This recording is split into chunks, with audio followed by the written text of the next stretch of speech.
हरे कृष्णा। हम लोग भगवत गीता ज्ञान प्रबोधिनी से चर्चा कर रहे हैं। भगवत गीता ज्ञान प्रबोधिनी के सत्र में आपका स्वागत है। हम इसके 7वें अध्याय दिव्य मार्गदर्शक की पहचान से चर्चा कर रहे हैं और हमारे चर्चा का विषय है आध्यात्मिक गुरु की परम आवश्यकता। तो इससे पहले कि हम इस विषय पर चर्चा करें, कृपया सब लोग मेरे साथ ये मंगलाचरण पढ़ लीजिए। ओम अज्ञानतिमिरान्धस्य ज्ञानाञ्जनशलाकया चक्षुरुन्मीलितं येन तस्मै श्रीगुरुवे नमः।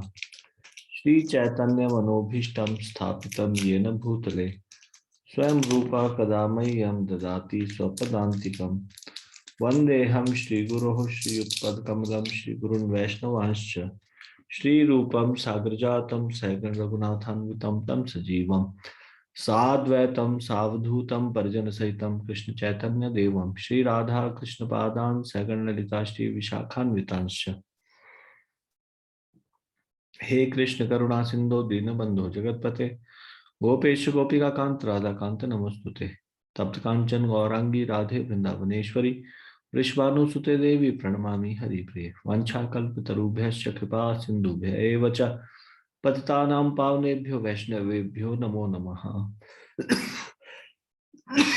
जय श्री कृष्ण चैतन्य प्रभु नित्यानंद श्री अद्वैत गदाधर श्रीवासादि गौर भक्तवृंद। हरे कृष्ण कृष्ण कृष्ण हरे हरे, हरे राम राम राम हरे हरे।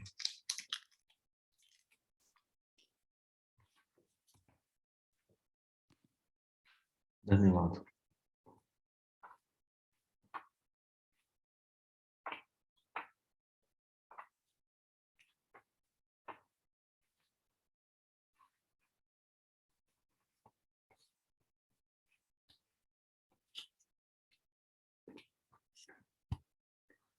तो गुरु की आवश्यकता के विषय में हमने अन्यत्र श्रीमद् भागवतम से चर्चा की थी।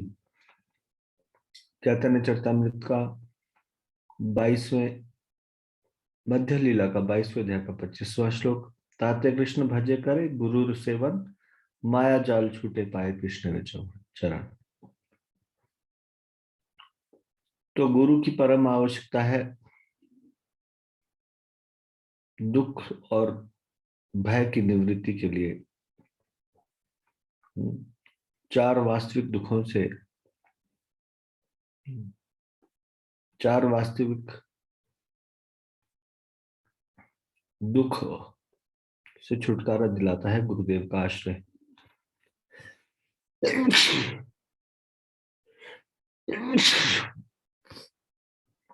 और वास्तविक सुख की प्राप्ति कराता है गुरुदेव का आश्रय।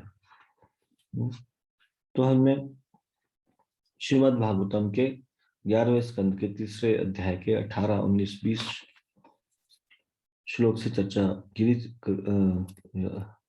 हमने ये चर्चा की थी।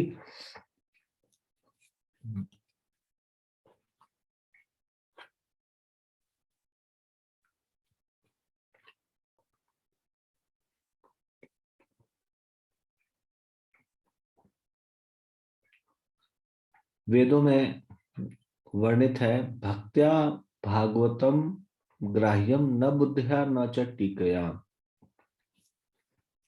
जो भक्ति है वो भागवतम से ग्रहण की जा सकती है, अपनी सीमित बुद्धि से और मात्र टीकाओं के अध्ययन से नहीं। तो भागवत दो प्रकार के होते हैं, एक शास्त्र भागवत, एक गुरु भागवत। गुरु भागवत वह है, जैसे शास्त्र भागवत और भगवत भागवत ऐसा हम बोलते हैं, पर गुरु भागवत वह है जो शास्त्र भागवत के सार एवं सिद्धांत में परिपक्व हो और उसका आचार और तथा उसका आचार और प्रचार करे। यानी कि शास्त्र भागवत का आचार के प्रचार करे और उस पर चले, आचरण में उसको धारण करे। गुरु भागवत तथा शास्त्र भागवत दोनों की ही आवश्यकता है।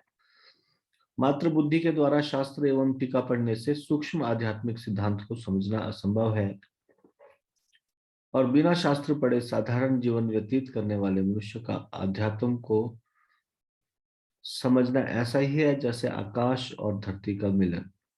इसलिए जब शास्त्र पढ़ने वाले को गुरु की आवश्यकता है,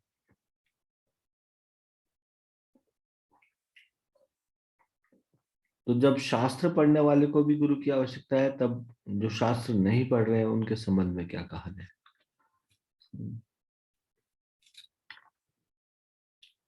तो हमने ये पहला कारण पे चर्चा की कि गुरु की परम आवश्यकता है दुख और भय की से निवृत्ति के लिए। दूसरा कारण है पाप से निवृत्ति के लिए। हरि भक्ति विलास में एक श्लोक है, यावत पापेस तु मलिनम हृदयम तावत एव ही न शास्त्र सत्य बुद्धि स्यात् सद्बुद्धि सद्गुरोम तथा। जब तक पाप के कारण हृदय में कल्मश, काम, क्रोध, लोभ इत्यादि रहेगी, तब तक शास्त्र और गुरु में निष्ठा उत्पन्न नहीं होगी।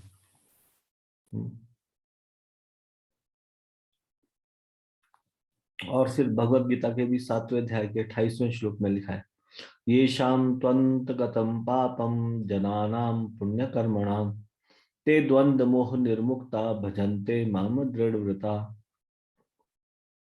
जिन मनुष्यों ने पूर्व कर्मों में तथा इस जन्म में भक्ति में पुण्य कर्म किए हैं और जिनके पाप कर्म का पूर्णतया नाश हो चुका है, वे द्वंद्व से मुक्त होकर और वे संकल्प पूर्वक मेरी सेवा में तत्पर होते हैं। तो भक्ति से पापों के कारण दृढ़ विश्वास उत्पन्न नहीं होता। भक्ति में पापों के कारण दृढ़ विश्वास उत्पन्न नहीं होता और शास्त्र तथा साधुओं के प्रति सत्य बुद्धि नहीं होती। जिस प्रकार कृष्ण अपने आश्रित भक्तों के सारे पाप हर देते हैं, उसी प्रकार श्री गुरुदेव, जो श्री कृष्ण के प्रतिनिधि है, दीक्षा के समय अपने शिष्यों के सारे पाप स्वयं पर ले लेते हैं। जब पापों के बादल हृदय से कम होते हैं, तो क्रमशः वेद तथा संतों में श्रद्धा उत्पन्न हो जाती है। तो दूसरा क्या कारण था? पापों की निवृत्ति। तीसरा कारण बताया गया, गुरु की परम आवश्यकता क्यों है। तीसरा कारण, शास्त्रों के गूढ़ मर्म ग्रहण करने हेतु।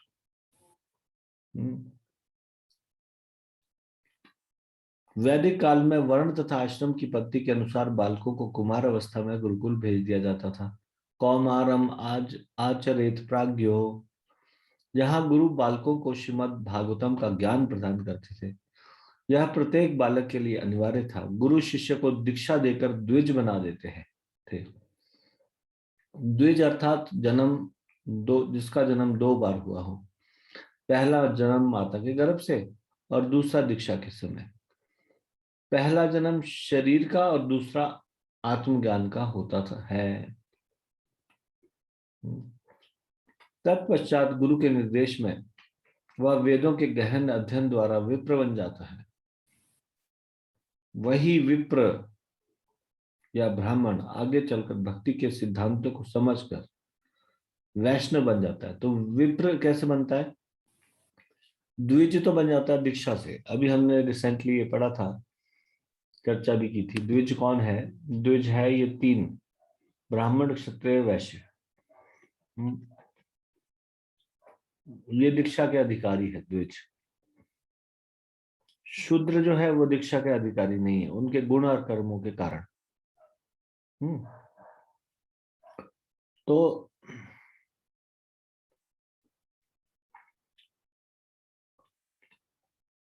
ये 3 ब्राह्मण, क्षत्रिय, वैश्य, द्विज हैं। इनका जन्म 2 बार हुआ है।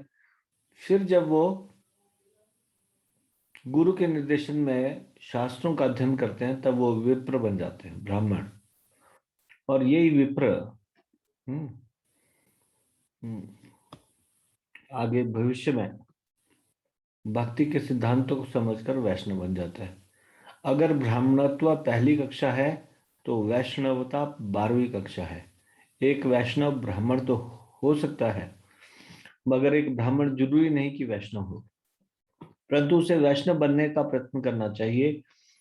तो इस तरह वैष्णवता ब्राह्मणत्व की उच्चतम अवस्था है। भगवत गीता में यह भी कहा गया, तद्विधि प्रणिपाते न परिप्रश्ने न सेवया उपदेक्षन्ति ते ज्ञानम ज्ञानिन सत्वदर्शिना। तुम गुरु के पास जाकर सत्य को जानने का प्रयास करो और उनसे विनीत होकर जिज्ञासा करो और उनकी सेवा करो। स्वरूप सिद्ध व्यक्ति तुम्हें ज्ञान प्रदान कर सकते हैं, क्योंकि उन्होंने सत्य का दर्शन किया है। ये गीता के 4थे अध्याय का 34वां श्लोक है। यह दिखाता है कि हमें एक गुरु से निर्देश और प्रशिक्षण लेना पड़ेगा। अपने आप को स्वयं प्रशिक्षित करना गुरु के बिना असंभव है। इसलिए श्रील रूप गोस्वामी ने भक्ति रसामृत सिंधु में साधना भक्ति के 64 अंगों में से पहला अंग गुरुपाद आश्रय बतलाया है। रूप गोस्वामी बताते हैं साधना भक्ति के 64 अंग है। उन 64 अंगों में से सबसे पहला अंग है गुरुपाद आश्रय। श्री कृष्ण भगवान ने संदीपनी मुनि को और श्री रामचंद्र जी ने वशिष्ठ जी को अपना गुरु बनाया था। भगवान स्वयं आदि गुरु हैं, उनको किसी गुरु की क्या आवश्यकता, लेकिन उन्होंने गुरु धारण किया। भला क्यों? अपना ज्ञान दोहराने के लिए नहीं, वरन मनुष्य समाज में आदर्श प्रस्तुत करने के लिए। इससे सिद्ध होता है कि हर व्यक्ति को एक साक्षात गुरु, उपस्थित गुरु की आवश्यकता है। श्री कृष्ण की कृपा से गुरु की प्राप्ति होती है और गुरु की कृपा से कृष्ण की प्राप्ति होती है। गुरु की सेवा किए बिना साधक को हरि भजन में सिद्धि प्राप्त नहीं होती। श्री कृष्ण कहते हैं, प्रथमस्तु गुरुम पूज्य, हरि भक्ति विलास में बताया गया है 4थे अध्याय का 134वां श्लोक। प्रथमस्तु गुरुम पूज्य ततश्चैव ममार्जनम कुर्वन् सिद्धिम अवाप्नोति ही अन्यथा निष्फलम भवेत्। पहले गुरु की सेवा करो, जिससे तुम मेरी निरपराध सेवा करना सीखोगे, और फिर मेरी सेवा करो, तभी तुम्हें सिद्धि प्राप्त होगी, अन्यथा अपराधों के कारण सब निष्फल हो जाएगा।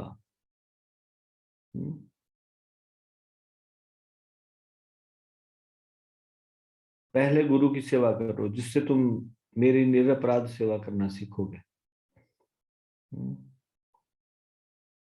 यही भावार्थ है लोक प्रसिद्ध उक्ति का, गुरु गोविंद दो खड़े काको लागे पाए, बलिहारी गुरु आपने जो गोविंद दियो बताए।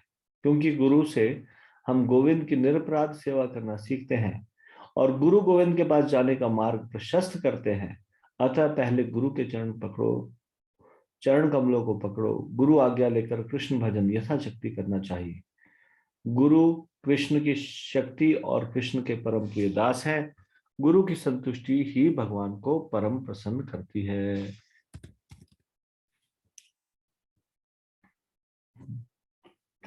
श्रीमद् भागवतम के 10वें स्कंद के 80वें अध्याय का 34वां श्लोक 10.80.34। ना अहम निज्जा प्रजातिभ्याम तपसो पशमेन वा तुष्येयम सर्वभूतात्मा गुरु शुश्रूषया यथा। कृष्ण भगवान बोल रहे हैं, मैं जो सर्व प्राणियों की आत्मा हूं, तपस्या, ब्राह्मण कुल में जन्म, इंद्रिय निग्रहण से उतना प्रसन्न नहीं होता जितना गुरु की सेवा से होता हूं।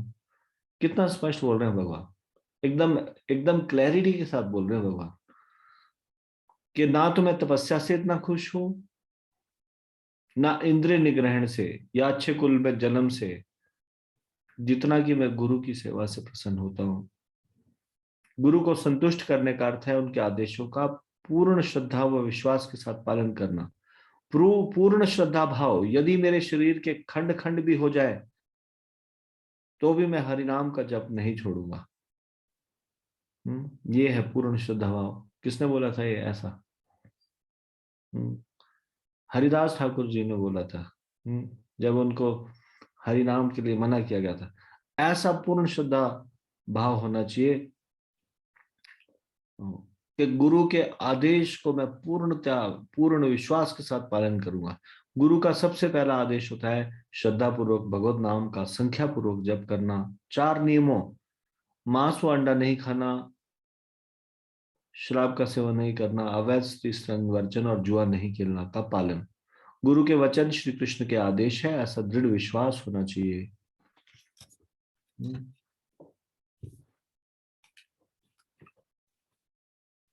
तो शास्त्रों के गूढ़ मर्म ग्रहण करने के लिए शास्त्रों में आदेश है, तद्विधि प्रणिपातेन। जाओ, गुरु के पास जाओ और उनसे ये ज्ञान ग्रहण करो। तो किस लिए गुरु हमने तीसरा कारण ये चर्चा की इस तीसरे कांड पे। पहला था दुख और भय की निवृत्ति, दूसरा था पापों की निवृत्ति, तीसरा शास्त्रों के गूढ़ मर्म ग्रहण करने हेतु, और अब चौथा है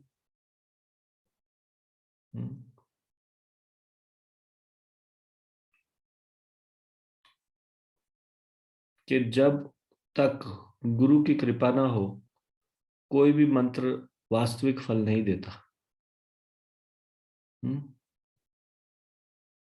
तो वास्तविक इसका फल, मंत्र का फल प्राप्त हो, इसलिए गुरु की शरण ग्रहण करना। जब तक प्रामाणिक गुरु से दीक्षा ग्रहण न की जाए तब तक मंत्र अपना फल नहीं देता। इसके लिए शास्त्रों में बताया गया है, विद्या कर्मणि न शब्दा गुरु प्राप्त फल प्रदान, अन्यथा न एव फल दातृव्य प्रसन्न उक्त फल प्रदा। विद्या और मंत्र गुरु से प्राप्त करने पर ही फल देते हैं, अन्यथा नहीं। कोई व्यक्ति किसी मंत्र को पुस्तक से पढ़ सकता है या किसी से सुनकर जप कर सकता है, परंतु जब तक मंत्र को किसी प्रामाणिक गुरु से ग्रहण नहीं करता तब तक उसकी दिव्यता फलीभूत नहीं होती।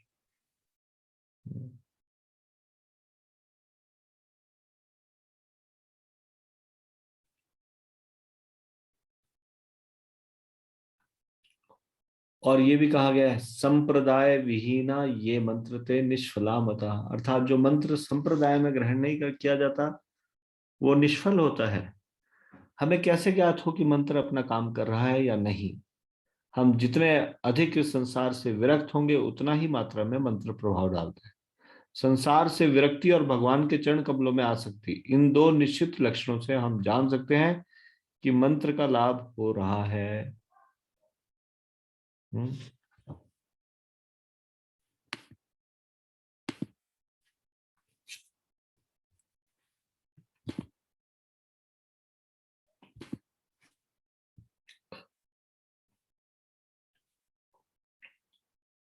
वराह पुराण में बताया गया है,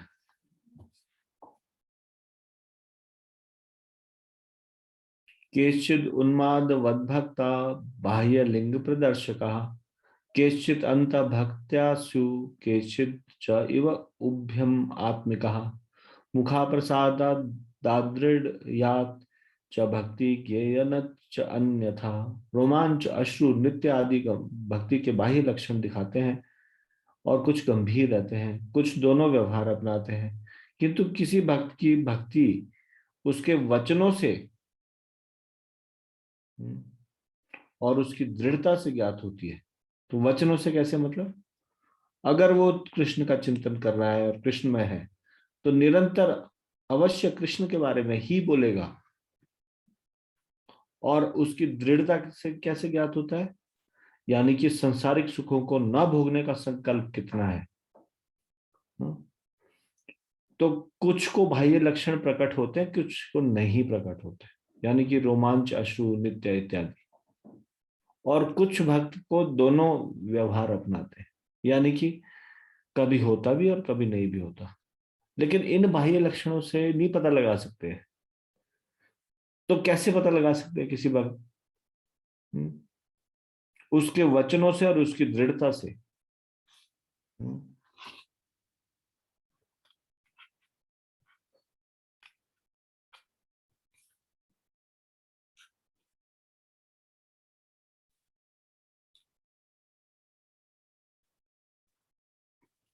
पांचवा कारण, अहंकार के खंडन के लिए गुरु की परम आवश्यकता है। अहंकार के खंडन के लिए कोई यह भी कह सकता है कि हम प्रत्यक्षता शास्त्रों से उपदेश ले लेंगे, या दूरदर्शन के माध्यम से प्रवचनों को सुनकर समझ लेंगे, इसमें गुरु की क्या आवश्यकता है। परंतु शास्त्र और दूरदर्शन हमारे कान नहीं खींच सकते। हम्म। हमारा मन अति चंचल है, इसको लाठी से हाँकना अत्यंत आवश्यकता है। कहते हैं कि लातों के भूत बातों से नहीं मानते, इसलिए साक्षात गुरु जो हमारे कान खींचे और हमें नियमों में बांध सके तथा उनका उल्लंघन ना करने दे, इसकी अत्यंत आवश्यकता है, अत्यंत अनिवार्य है। हम्म। साक्षात गुरु की होना बड़ा आवश्यक है। हम्म। यदि साधारण शिक्षा हेतु प्रारंभ से ही गुरु की आवश्यकता होती है, तो आध्यात्मिक ज्ञान प्रामाणिक गुरु बिना कैसे संभव है। साधारण शिक्षा में अब शुरू से लेकर गुरु की आवश्यकता है। बच्चे को स्टार्टिंग में प्ले स्कूल में भेजते हैं, फिर किसी और स्कूल में भेजते हैं। केजी, लोअर केजी, अपर केजी, हाँ फर्स्ट, बचपन से गुरु की आवश्यकता हम सोचते हैं कि संसार में है, तो फिर आध्यात्मिक ज्ञान के लिए कैसे आवश्यकता नहीं है गुरु की। कुछ लोग कहते हैं कि अब तो गुरु बना लिया, अब चाहे हम कुछ भी करें, नियमों का पालन करने की कोई आवश्यकता नहीं है। श्री गुरुदेव मुझे मृत्यु के समय आकर ले जाएंगे और मोक्ष प्रदान करेंगे। ये सब ढोंग है। या तो ऐसा कहना हुआ कि अस्पताल में बीमारी ठीक होती है, इसलिए हम मात्र अस्पताल में जाने से ठीक हो जाएंगे, फिर चाहे डॉक्टर को दिखाएं या ना दिखाएं। ये मूर्खता है। गुरु अस्पताल की तरह है और गुरु के आदेश डॉक्टर की तरह। गुरु की शरण लेते ही मुक्ति के दरवाजे खुल जाते हैं, मगर फिर मुक्ति पाने के लिए साधना करनी पड़ेगी।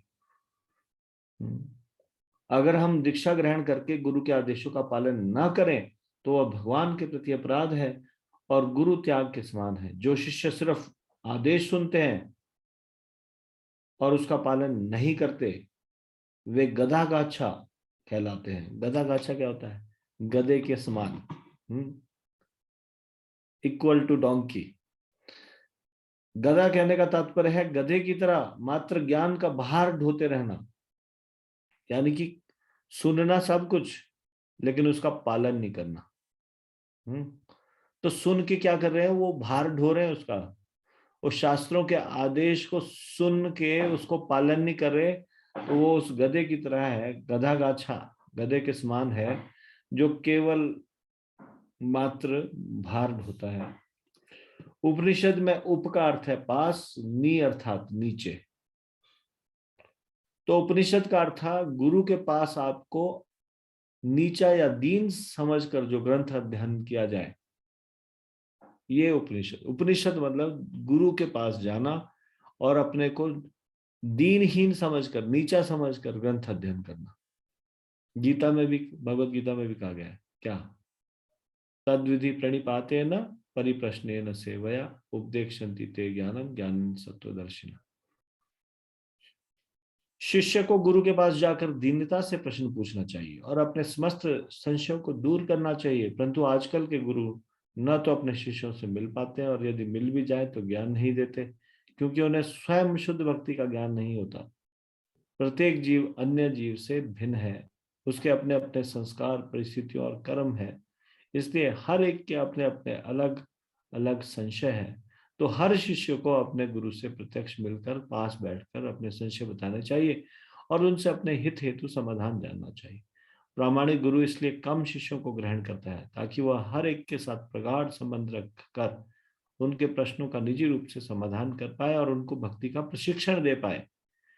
इसमें जब हम सिद्धांतों और प्रशिक्षण की बात करते हैं तो कई लोग चौंक जाते हैं और कुछ नए भक्त तो यह समझते हैं कि भक्ति तो केवल कीर्तन या नाचना या गाना है। भक्ति के सिद्धांतों को समझे बिना भक्ति एक कोरी भावुकता में बदल जाती है और आध्यात्मिक स्तर से गिरने की संभावना हो सकती है। कुछ लोग भक्ति को किस प्रकार से लेते हैं? भक्ति मतलब इकट्ठे हुए, थोड़ा नृत्य कर लिया, कीर्तन कर लिया, बस। लेकिन सिद्धांत को समझना बड़ा जरूरी है। हम्म।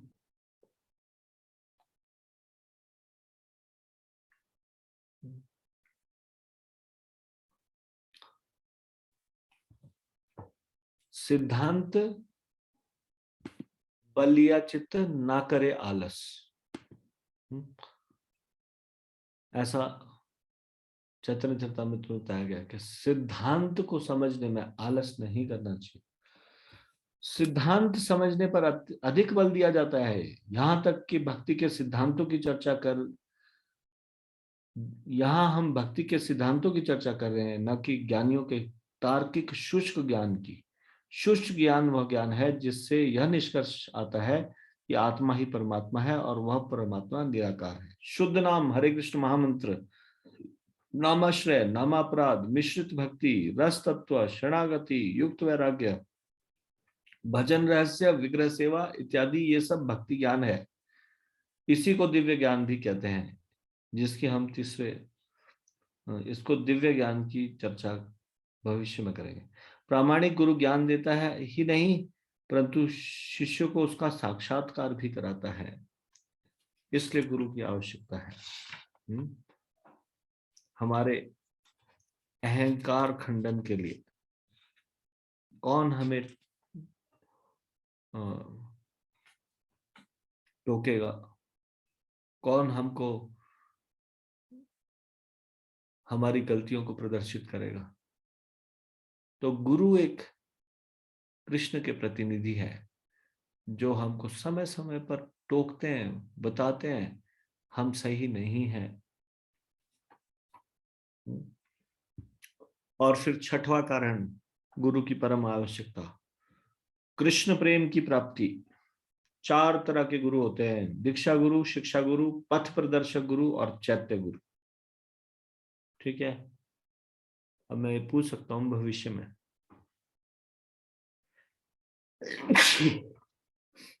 4 प्रकार के गुरु कौन कौन से हैं? सबसे पहले जो भगवान की ओर चलने का रास्ता बताता है वो है पथ प्रदर्शक गुरु। उदाहरण के लिए ध्रुव और उनकी मां सुनीति। हो सकता है वो आध्यात्मिक ज्ञान में उन्नत ना हो, लेकिन उसने हमारी आंखें खोल दी और हमें रास्ता दिखाया है भक्ति पे चलने का। तो हालांकि सुनीति आध्यात्मिक ज्ञान में बहुत उन्नत नहीं है, लेकिन वो भक्ति के बारे में ध्रुव महाराज को बोलती है। और भगवान कहाँ मिलते हैं इसके बारे में कोई स्पष्ट उत्तर नहीं देती है। भगवान वन में मिलते, जंगल में मिलते हैं। हाँ, तो वो जंगल में चले जाते हैं, वन में चले जाते हैं। लेकिन ये पथ प्रदर्शक गुरु थे, ये रास्ता तो दिखा दिया कि भक्ति करनी है। तो पथ प्रदर्शक गुरु खुद भक्ति में उन्नत हो या नहीं हो, लेकिन रास्ता एक बार दिखा दिया बस, वो पथ प्रदर्शक गुरु होगा। जैसे कि बिल मंगल ठाकुर और चिंतामणि वैश्या, जब बिल मंगल ठाकुर चिंतामणि वैश्या से मिलने के लिए इतनी बरसात में भी, उफनती हुई नदी में भी, एक मुर्दा व्यक्ति के शरीर को लकड़ी का, क्योंकि वहां पे कोई किश्तियां चल नहीं रही थी, उसको एक लकड़ी का टुकड़ा दिखाई दिया अंधेरे में, लेकिन वो थी एक लाश। उसके सहारे नदी को क्रॉस करके आ गया। और फिर उसके बाद इतना पागल था उस चिंतामणि वैश्या से मिलने के लिए कि दूसरे नदी के दूसरे सिरे पर पहुंचकर फिर वहां से तेज बारिश में भीगता हुआ जाता है और उस चिंतामणि वैश्या के घर के नीचे देखता है दरवाजा बंद है। तो उसको लगा कि ये रस्सी लटक रही है, और रस्सी शायद चिंतामणि वैश्या ने मेरे लिए रखी है ताकि मैं उसको पकड़ के ऊपर आ जाऊं। वो होता है एक सांप। सांप को पकड़कर इस तरह से खिड़की के माध्यम से चिंतामणि के घर पे, वैश्या के घर में पहुंच जाता है। और जब चिंतामणि उसका स्थिति देखती है कि कैसी परिस्थिति में वो, जब इतनी तेज बारिश है, इतनी आंधी है, तब भी वो चिंतामणि से इतना आसक्त है कि वो चिंतामणि से मिलने के लिए आ गया। तो चिंतामणि उसको दुत्कारती है और कहती है कि तुम्हारी अगर ये आसक्ति, जितनी तुम्हारी आसक्ति मेरे इस मांस और हार्ड, ये हड्डी के शरीर में है, अगर इसका अंश भर भी तुम्हारी आसक्ति भगवान में हो जाए तो तुम्हारा उद्धार हो जाए। और इस प्रकार चिंतामणि वैश्या के द्वारा प्रताड़ित होने पे, उसके डांटने पर बिल्वमंगल भगवान की ओर मुड़ जाते हैं। तो यहाँ पे चिंतामणि वैश्य क्या हुई? पथ प्रदर्शक गुरु। जो गुरु शास्त्र विधि से दीक्षा दे वे दीक्षा गुरु हैं, और जो आध्यात्मिक स्थिति में आगे बढ़ने के लिए शिक्षा दे वो शिक्षा गुरु हैं। शिक्षा गुरु और पथ प्रदर्शक गुरु एक और अनेक भी हो सकते हैं। शिक्षा गुरु और पथ प्रदर्शक गुरु को श्रवण गुरु भी कहा जाता है, क्योंकि वह शास्त्रीय ज्ञान का श्रवण कराते हैं। गुरु से शिक्षा ग्रहण करना अत्यंत आवश्यक है और उससे श्री कृष्ण अत्यंत प्रसन्न होते हैं। गुरु के सत्संग से शास्त्रीय ज्ञान पैदा होता है और किसी भी अन्य तरह से नहीं। चैत्य गुरु जो कि साक्षात परमात्मा है और सबके अदृष्ट हैं, तब तक ज्ञान नहीं देते जब तक श्रवण गुरु से शास्त्रीय ज्ञान ग्रहण न किया लिया जाए। यानी कि शिक्षा गुरु से जब हम ज्ञान ग्रहण करेंगे तो अंदर हृदय में परमात्मा मौजूद है, सब जीवों के हृदय में, वो है चैत्य गुरु। तो चैत्य गुरु फिर कृपा करेंगे जब हम श्रवण गुरु के पास जाएंगे। श्रवण गुरु कौन है? मतलब शिक्षा गुरु से ज्ञान ग्रहण करेंगे।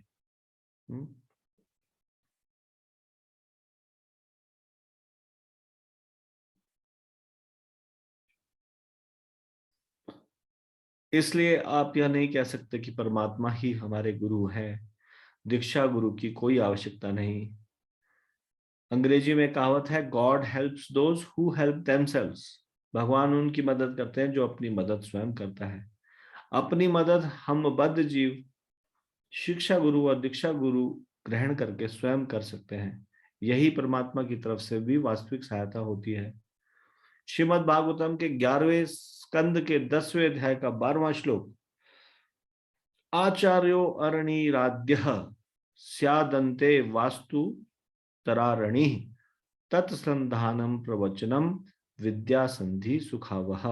उपरोक्त श्लोक में कहा गया है, श्रवण गुरु नीचे की लकड़ी के समान है और शिष्य अरनिष्ठ या ऊपर की लकड़ी के समान।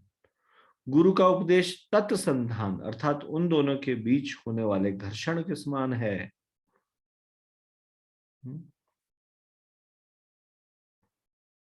उनकी संधि से उत्पन्न विद्या अग्नि के समान है।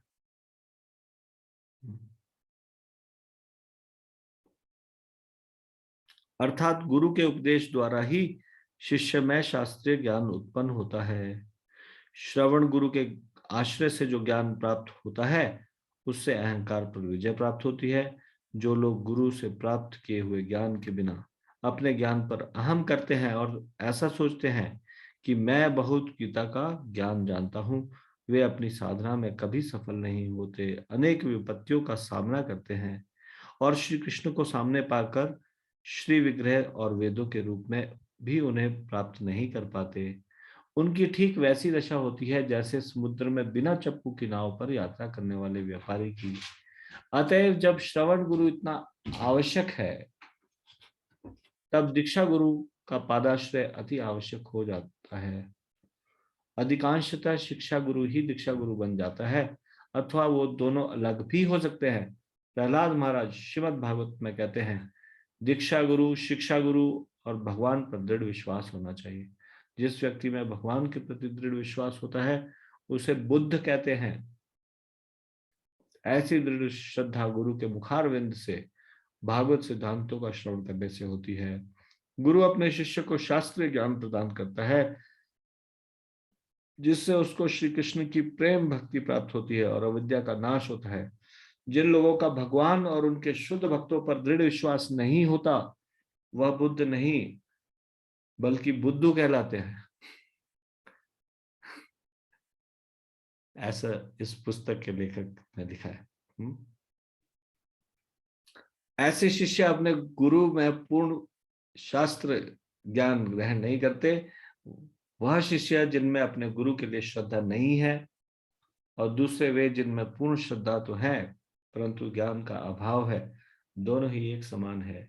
ठीक उसी तरह जिस तरह एक अनपढ़ और एक पढ़ा लिखा व्यक्ति जो पढ़ना चाहता ही नहीं है, दोनों में कोई अंतर नहीं है। अनपढ़ व्यक्ति और एक पढ़ा लिखा व्यक्ति जो पढ़ना नहीं चाहता है। हम्म।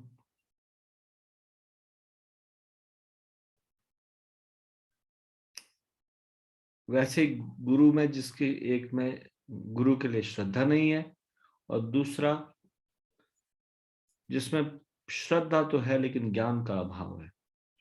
अगर कोई बीमार खीर खाकर ठीक हो जाए तो कड़ी दवाई खाने का क्या लाभ। उसी प्रकार अगर केवल श्रद्धा से श्रवण करने से ही मुक्ति मिल जाए तो योग ध्यान आदि की क्या आवश्यकता। भक्ति मार्ग अति सरल है। हमें सिर्फ प्रामाणिक गुरु से श्रद्धा युक्त श्रवण करना चाहिए। परंतु यदि कोई स्वयं को बीमार ही न समझे तो उसे कोई ठीक नहीं कर सकता।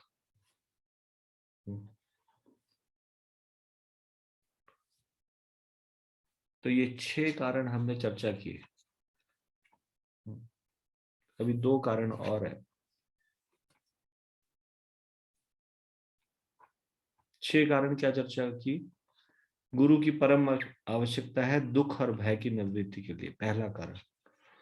दूसरा कारण पापों की निवृत्ति के लिए, जिसको हमने अलग अलग शास्त्रों के श्लोकों से निर्देशों से समझा। तीसरा कारण शास्त्रों के गूढ़ मर्म ग्रहण करने के लिए। चौथा कारण प्रामाणिक गुरु के द्वारा यदि मंत्र ग्रहण ना किया जाए तो वो वास्तविक फल नहीं देता। तो इस कारण से गुरु, परम गुरु की आवश्यकता है। फिर 5वां कारण अहंकार खंडन के लिए। 6वां कारण कृष्ण प्राप्ति के लिए। और 7वां कारण माया जाल से निस्तार के लिए। हम सब भवरोग से पीड़ित है। भवरोग के 6 लक्षण है। शोक मोह पिपास भूख जरा और मृत्यु। इन 6 लक्षणों के मिश्रण को माया जाल भी कहते हैं, जिसमें जीव अनादिकाल से फंसा हुआ है। प्रामाणिक गुरु पहले हमें माया जाल से छुटकारा दिलाते हैं, जिसमें शिष्य की इंद्रियां मन और बुद्धि निर्मल होती है। इसके बाद गुरु इन निर्मल इंद्रियों से भगवान का भजन करने की पद्धति सिखाते हैं। वस्त्रहीन व्यक्तियों के देश में महंगे कपड़ों का क्या काम, एक अंधे का रोशनी से क्या काम। ठीक उसी तरह एक भोग लोलुप शिष्य जिसे अपनी इंद्रियों पर नियंत्रण नहीं है, उसको गुरु के उपदेशों से क्या लाभ। शम दम और तप के बिना शिष्य खाली घर के समान है या एक मरे हुए शरीर के समान है। मृत व्यक्ति को उपदेश देने से कोई लाभ नहीं होता। चैतन्य चरितामृत के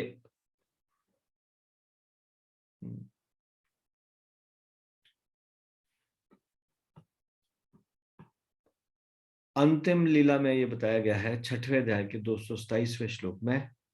जिवार लाल से जई इति उति धाये शिष्णोदर परायण कृष्ण न पाए। भोगों की लालसा से जीव इधर उधर भागता है, लेकिन क्योंकि वह अपनी इंद्रियों के वश में है इसलिए कभी भी कृष्ण को नहीं पाता।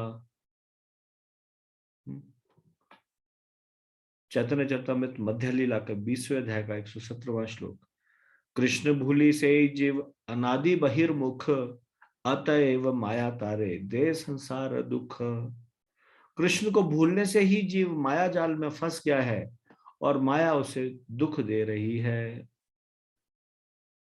तो माया से जाल से निस्तार के लिए गुरु की परम आवश्यकता है। और फिर 8वां कारण अनर्थ भंजन। अनर्थ भंजन के लिए गुरु की परम आवश्यकता है। हृदय दुर्बलता, अपराध, जिसमें तरह तरह के अपराध आते हैं। वैष्णव अपराध, नाम अपराध, धाम अपराध, साधारण जनों के प्रति अपराध, असत तृष्णा, तत्व विभ्रम, ये सब अनर्थ हमारे हृदय में विद्यमान है और यही भव रोग का मूल कारण है। जब तक यह रहेंगे तब तक हम इस रोग से छुटकारा नहीं पा सकेंगे। गुरु के आदेशों से दिव्य ज्ञान की प्राप्ति होती है, जिससे इन चारों शत्रुओं से लड़ने की क्षमता प्राप्त होती है।